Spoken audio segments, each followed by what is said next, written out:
দুনিয়াতে যত অদ্ভুত অদ্ভুত প্রশ্ন সব আপনি মুসা আলাইহিস সালামের মাথা থেকে পাবেন। বিভিন্ন বিষয়ে আল্লাহরে প্রশ্ন করতেন। সাইয়েদনা মুসা আলাইহিস সালাম আল্লাহরে বললেন, আল্লাহ আপনি আমার এমন একটা জিকির শিখাইয়া দেন যে জিকিরটার শব্দ আপনি আর আমি ছাড়া কেউ জানবে না।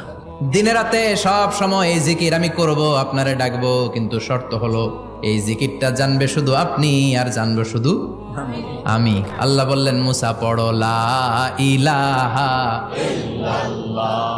মুসা আলাইহিস সালাম কয়, মাবুদ এটা তো জাতীয় জিকির, সবাই জানে। আমি তো চাইছি এক্সেলেন্ট একটা জিকির, কারো কাছে নাই, শুধু আমি জানবো আর আমি পড়বো।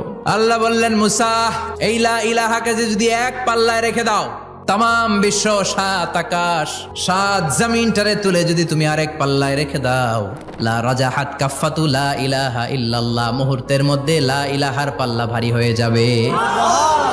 ও মুসা, তুমি যতই এক্সক্লুসিভ জিকির চাও, লা ইলাহার চেয়ে দামি জিকির আমার কাছে নাই।